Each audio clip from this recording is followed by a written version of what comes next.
Hi friends, welcome to another video/episode of the James Red Podcast. I wonder if we creators have a tendency to settle for pseudo-mastery of our craft. And what I mean by that is that we don't put in the effort we could to reach the potential we could. In contrast with people who are truly great and masterful over their thing. And we have an endless repertoire of people like this to pull inspiration from. And I love to watch interviews and study people who I would consider masters at their thing. I think it's become easier and easier to create over time. And a good example of this is the film industry. Not too long ago, if you wanted to film a video, edit it, and share it with more than just your mom, or if you're lucky, your extended family, because there's a holiday gathering and they're particularly bored, they forgot the card game, and you're like, I made a short documentary about food allergies. Let me put the VHS tape in and see if we can get this thing to work and inspire you guys to not have food allergies.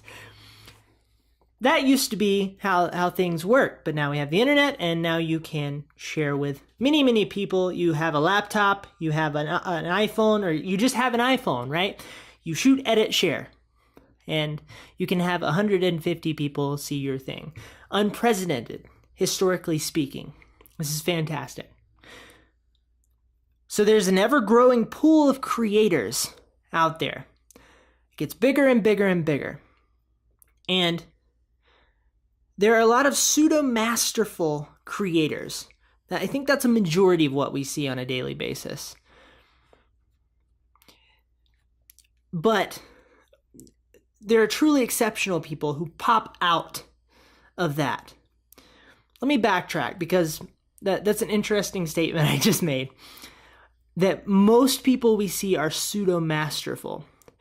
I don't want to make it seem like I'm saying that they are bad at what they do, or that they're seriously lacking, that they're not worthy of being watched.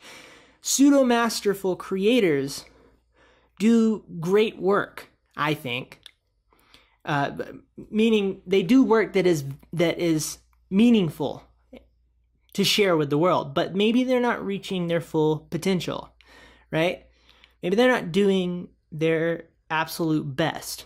Maybe they have fallen into a cultural trend that we all have a tendency to fall into, of only putting in the work that we see those around us putting in. But if you put yourself around somebody who is in another place, they're on another level of obsession and dedication, you will probably be inspired to break out of the culture that you're used to. And there are endless examples over time of people who are now great, who came across other people who are great, and they pushed them to a new place that they never thought they could be pushed to. And I think that we can learn a lot from, we can take pointers from physically disciplined people when it comes to this. Because what physically disciplined people do is they say to themselves, I want to make my body hurt as much as possible and overcome it. As creators, we tend to naturally avoid this, whether we're trying to or not, because creating tends to be a much less intensive act for our bodies especially, but for our brains to undertake, unless we're intentionally making it intensive and painful for ourselves.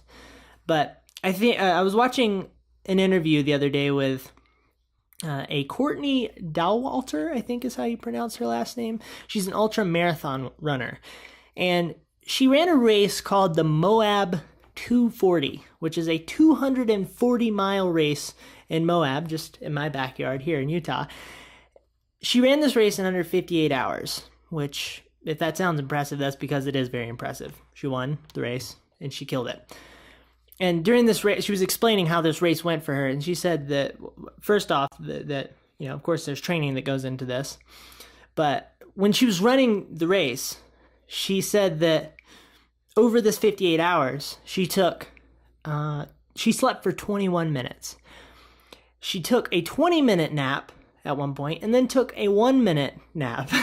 She said that 1-minute nap was the best night of sleep she's ever gotten in her life. And and this to me is exceptional dedication to an end, to a mastery that you're trying to achieve. Have you ever slept for 1 minute?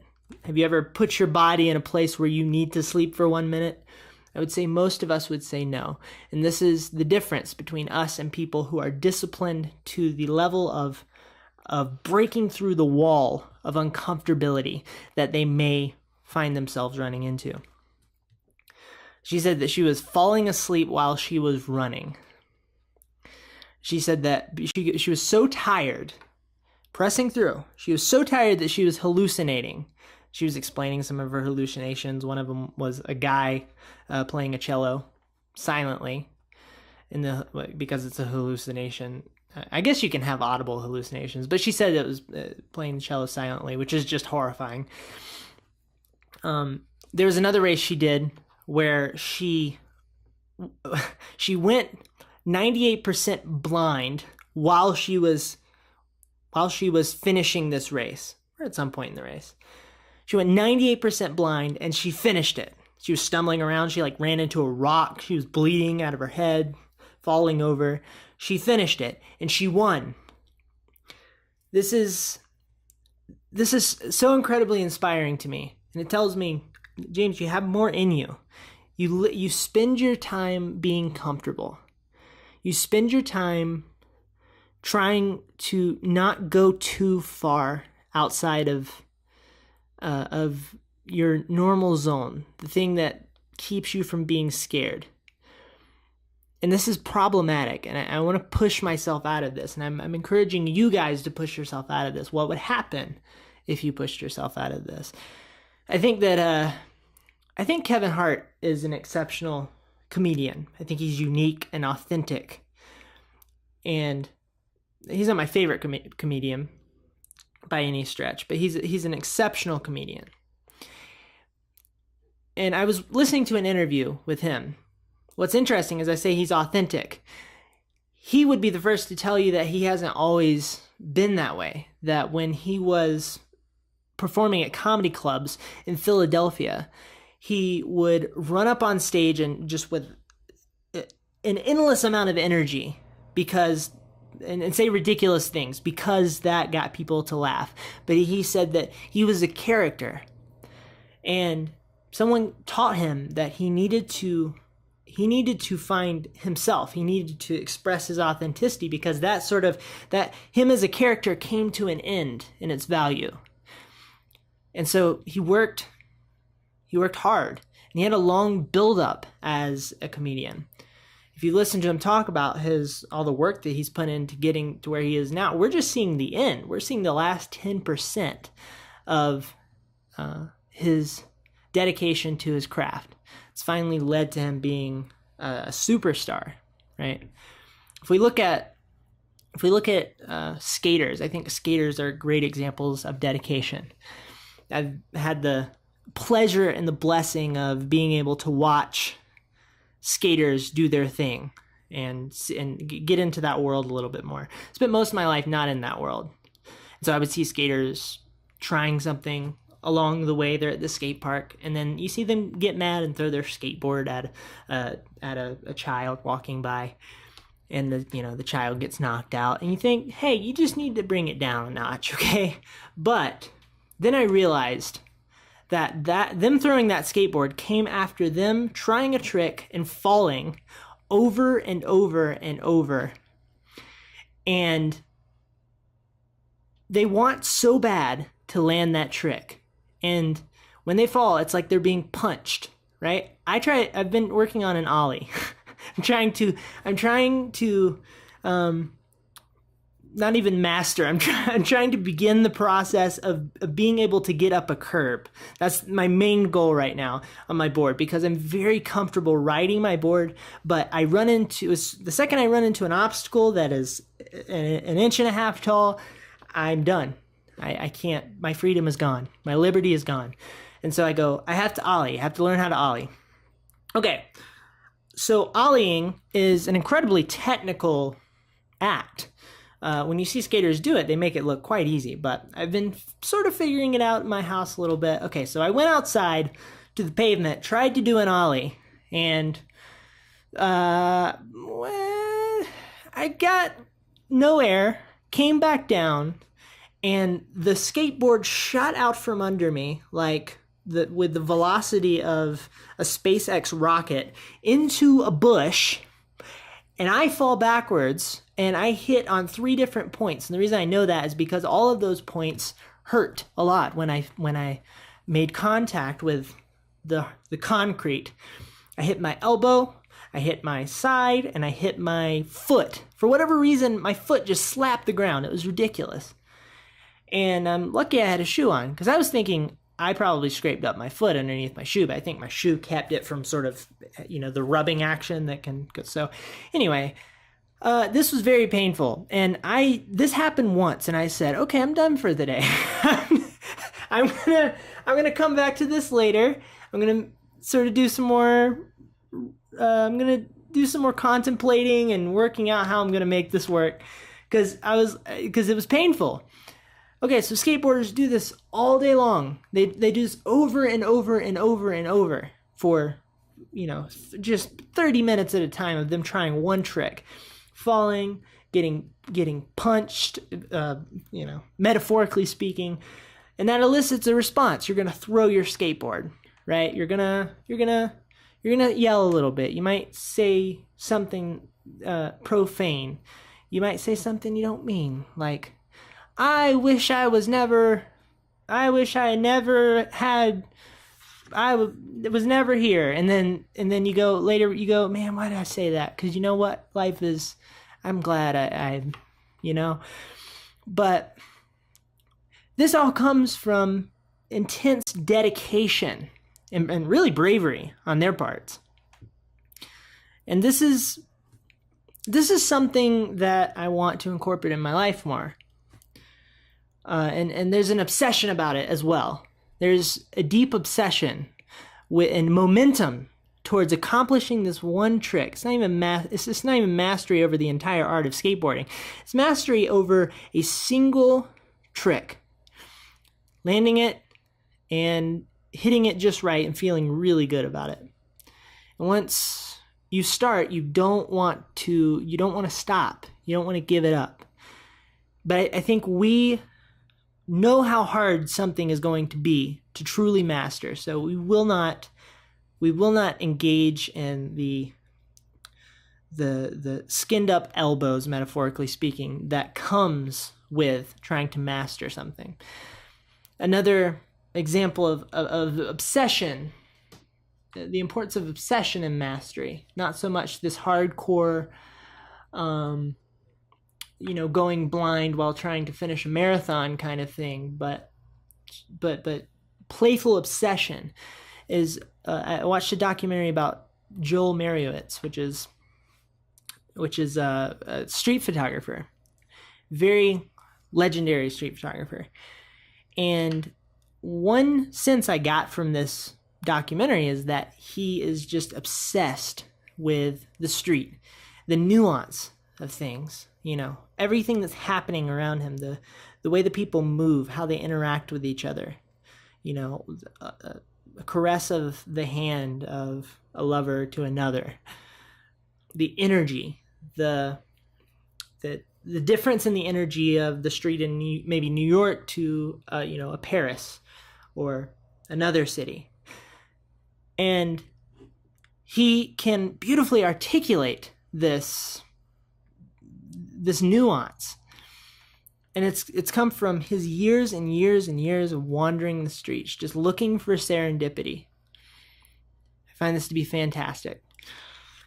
I think that driving a car is a good example of of where you can end up if you dedicate yourself to something. It's a weird statement.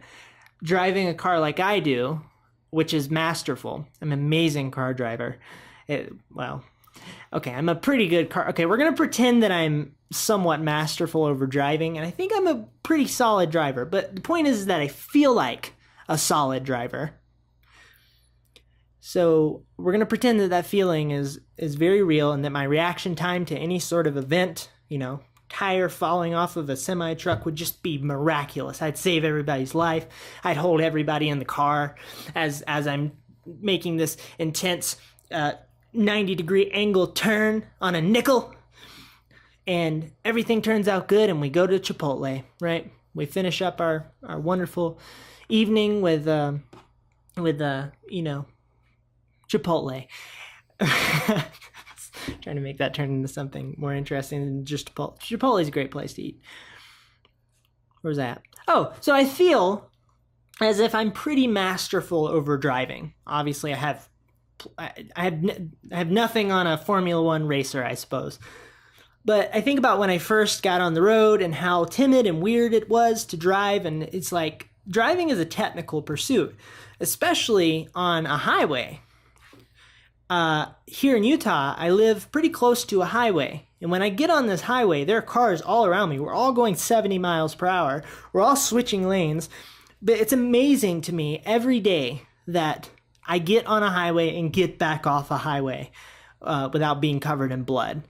If you think about what happens on a highway, all of these cars going in one direction, attempting to make it to their destination, cutting in front of each other, sometimes very abruptly. It's amazing that we don't all die every single day.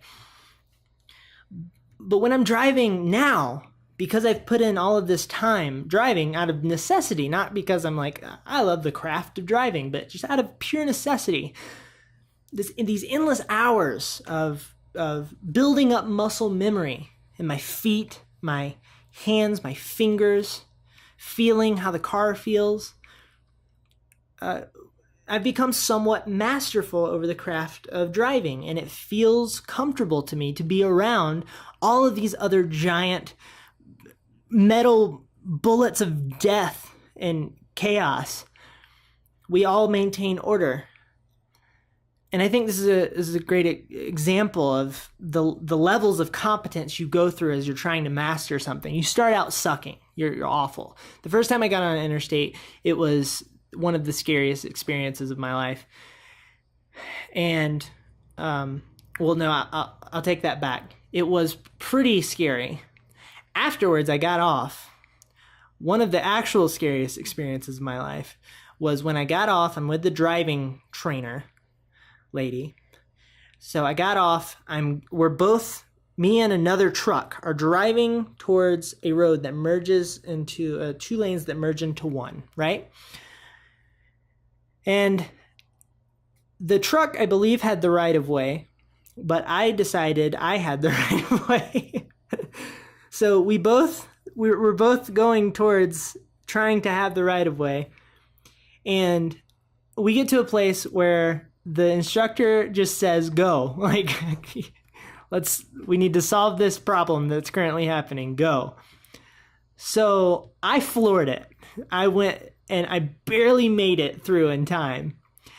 And there was silence in the car for a second. And I just said, okay, it was something along the lines of, okay, what did I do wrong there? So that was good. Now when I do that, it's sort of like a little blip in my day. I don't know. That was pretty scary. Point is, you start out sucking, and then if we're talking about levels of competence, you start out sucking, and then you are decent at a few things within that craft. Whether you're a musician, photographer, filmmaker, you are decent at a few things within that. You start to get a little bit of competence and comfortability, and then it gets a little bit fun because you're figuring it out. It's working a little bit. Everything's not just hard and terrible, right? That's the first start. That's the first position, is hard and terrible. Everything is no fun.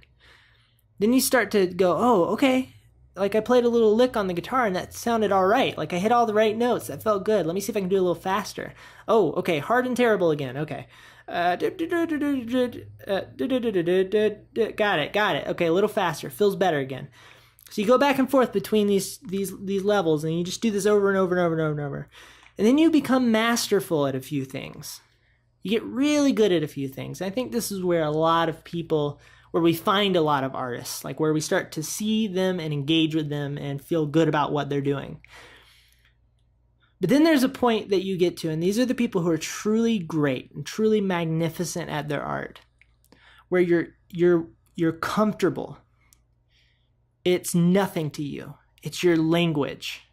It's your second language.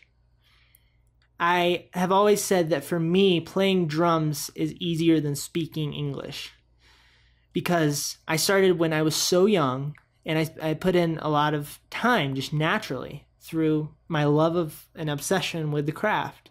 I could have been better if I took that obsession and turned it into more discipline. I could have been even better at my craft. But I am so comfortable playing drums that it's one of the most comfortable experiences of my life. It's one of the most enjoyable experiences of my life. You see a lot of people, singers, photographers, plumbers. I mean, every single craft you can think of.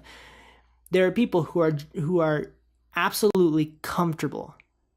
It's just pure. It's almost pure flow state, or it's more often flow state than not, maybe. But it feels fantastic to them. And we get to engage in that on a deep, passionate, fundamental level. That it's moving to us to watch somebody who is truly masterful at their thing, and who has matched a level of technicality with a level of emotionality. That there's this intentionality that goes into making those things come together in such a marvelous way. And this is where we're trying to get to, and it's important that we don't stop before that. So I would love to hear your thoughts. That's it for this one. Thank you so much for watching and or listening. Goodbye.